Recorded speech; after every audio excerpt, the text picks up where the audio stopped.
And the King Street pilot isn't the only transportation project we're looking at tonight. We're at Union Station, where a nearly decades-long construction project still isn't complete, and there are signs of it all around. There are boarded-up walls, there are trip hazards, and there are even loose wires.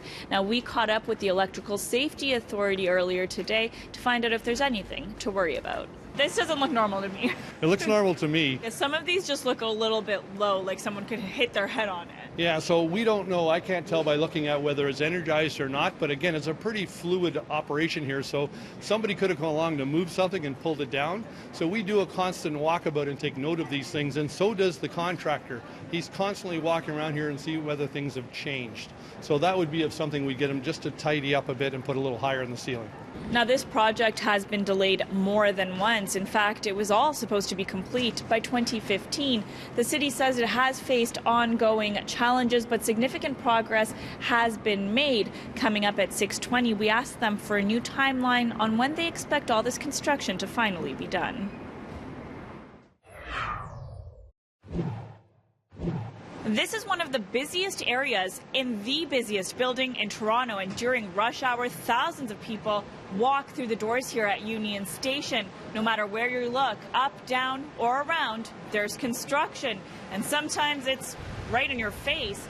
Tonight, we have an update on what has been nearly 10 years of revitalization. Trip hazards and loose wires dangling overhead. If you pay attention, yeah, it is kind of dangerous. Boarded up walls and confusing detours. Every time I come here, I can't believe it. I always have to ask. I feel like a foreigner. How do you get to here? How do you get to there? And just random blasts of air, messing up everyone's hair. Yeah, I feel like wearing a helmet. Hundreds of thousands of commuters use this station every day, and so many have had enough. Oh God, it's so annoying. It just makes it really difficult to get around, and people are always in a rush everywhere. It's taken forever, and obviously you see all the congestion.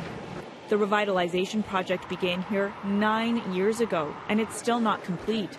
Almost 4 years past its expected due date, some of the construction looks completely neglected. Scraps of material littering the floor in common areas. Is this typical in a project of this magnitude? I took a walk through the station with two transportation engineering experts with two different opinions. It's a very dynamic project, so they are fixing one area, then they are moving to another area. This noise is extremely invasive, and it happens on a daily basis. In a station this big and this busy, both agree delays are to be expected, but that the city should be better organized and more transparent with the public about exactly what's going on. Whatever changes are being brought in, they have to be communicated better. It is more or less a safety hazard as well. While they say it's impressive the station has remained open and operational all this time, it hasn't been entirely without incident. Just last month, a piece of concrete fell and seriously injured a woman in her 20s on her way home from work.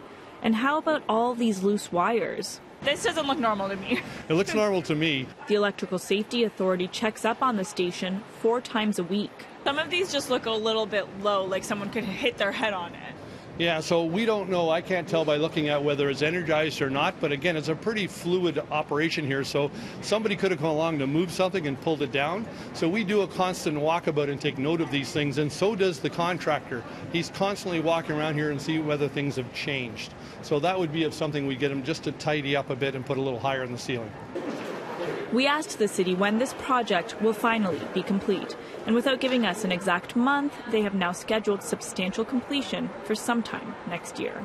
The city tells us when it is complete next year, the revitalization will double the pedestrian capacity at Union Station and transform it into a major destination for shopping, dining, and community gathering.